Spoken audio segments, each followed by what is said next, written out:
예수님은 사람들이 나를 누구라 하느냐 질문을 하셨습니다. 그러자 제자들은 세례 요한이라고도 하고 엘리야라고도 하고 옛 선지자 중에 한 사람이 살아났다라고 대답하기도 했다, 보고를 하지요.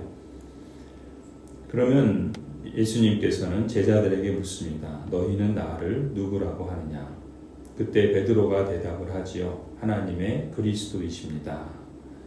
하나님께서 보내신 그리스도, 기름 부음 받은 자, 곧 메시아다라고 하는 신앙의 고백입니다. 우리가 아는 것처럼 마태복음에서 베드로의 고백을 들으셨을 때 예수님께서는 베드로에게 이렇게 말씀하셨죠. 시몬아, 너가 복이 있다. 이를 너에게 알게 하니는 혈육이 아니요 하늘에 계신 내 아버지시다. 예수님께서 베드로를 칭찬하시면서 그 고백, 그 반석 위에 예수 그리스도께서 내 교회를 세우시겠다라고 약속을 해주셨죠. 이처럼 고백은 새로운 목표를 생기게 하는 능력이 있게 만듭니다. 더군다나 참된 고백을 하게 되면 인생이 달라지기 마련이죠. 가치관에도 변화가 생기게 됩니다. 이러한 고백을 할 수 있는 것 자체가 은혜이고 하나님의 능력이라고 할 수 있습니다. 그런데 특이한 점은 예수께서는 이 베드로의 고백을 들으시고 나서 오히려 제자들에게 엄중히 경고하십니다. 예수님께서 하나님의 그리스도이심을 아무에게도 말하지 말라라고 명령하십니다. 게다가 이어지는 예수님의 말씀은 하나님의 메시아로서 권세와 화려함이 아니었습니다. 오히려 인자가 반드시 고난을 받아야 하고 장로들과 대제사장들과 율법학자들에게 배척을 받고 죽임을 당할 것이다. 그리고 나서 사흘날에 살아나야 한다라고 하시는 말씀을 제자들에게 일러주시죠. 예수님의 공생의 사역 가운데 바로 이 대목이 예수님의 사역에 있어서 전환점이라고 할 수 있습니다.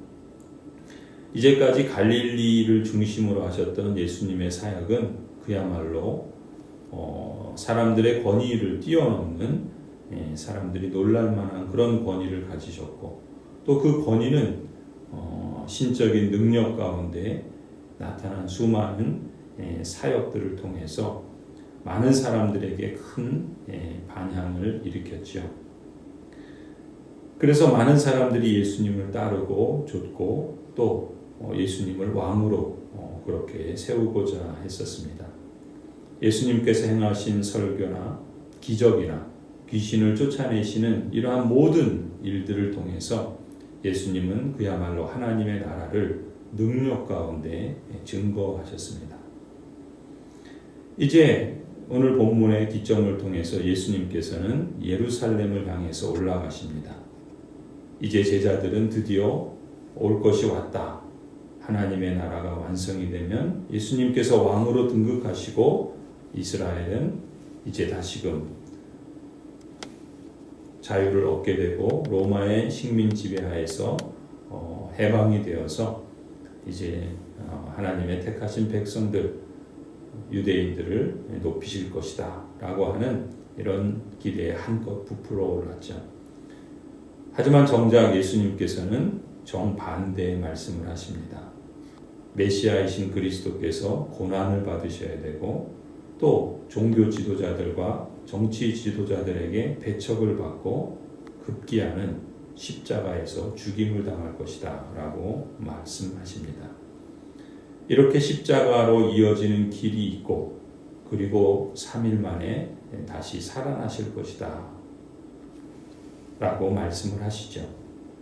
예수님을 따르는 제자들도 예수님처럼 날마다 자기 십자가를 지고 따라야 한다라고 말씀합니다. 십자가를 진다는 것은 죽어야 한다라는 것입니다. 날마다 죽어야지 자기 목숨을 살리려고 하는 사람은 죽게 되고 자기 목숨을 죽게 될 십자가를 지고 죽는 사람은 오히려 살게 될 것이다. 그와 같이 예수님처럼 자기 십자가를 지고 따라야 할 것이다 라고 말씀을 하시죠.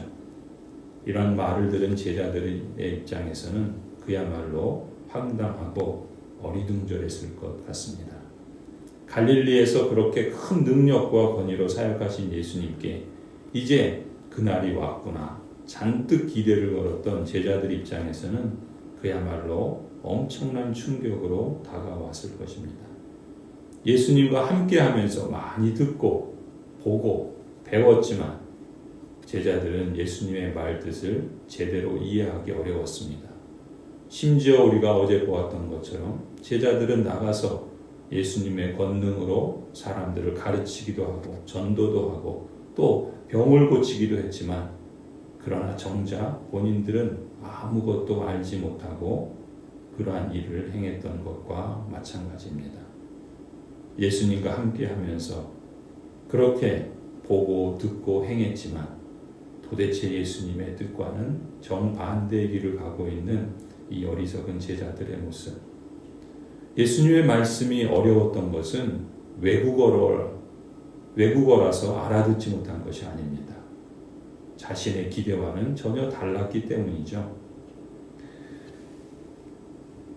십자가 말고는 예수님과 함께 영광에 이르는 다른 길은 없습니다.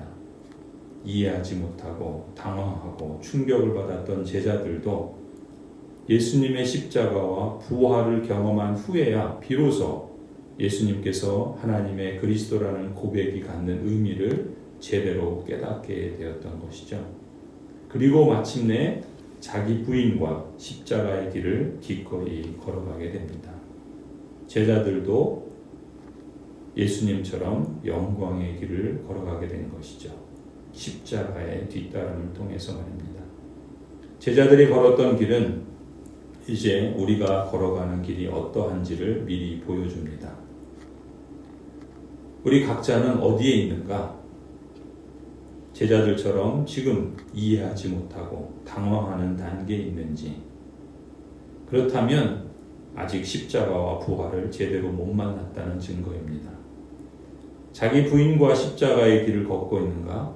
그렇다면 머지않아 그 고난의 길을 통과하며 영광에 이르게 될 것입니다. 현재 위치와 상황이 각기 다 다르지만 만일 지금 현재 예수님 때문에 고난 중에 있다면 그 사람은 적어도 제대로 된 길을 가고 있다라는 것을 잊지 않았으면 합니다. 더 나아가서 그 길의 끝에 영광에 이르게 될 것을 또한 기억해야 할 것입니다. 사순절은 바로 이와 같은 십자가의 죽음에서 부활의 영광으로 우리를 안내합니다. 바라기는 모든 성도들이 이 영광의 길에 도달하기를 소망합니다. 그 길에 도달하고자 하는 소망을 갖고 그러나 오늘 우리가 걸어가야 하는 매일의 일상은 날마다 주님의 길을 따라서 주님과 함께 걸어갈 수 있기를 빕니다. 그리하면 능력의 하나님께서 친히 이 선한 소망을 친히 이루어 주실 줄을 믿습니다. 하나님의 그 놀라우신 은혜의 역사가 여러분과 함께하고 또 그 영광의 자리에 이르게 하실 줄을 간절히 축원합니다.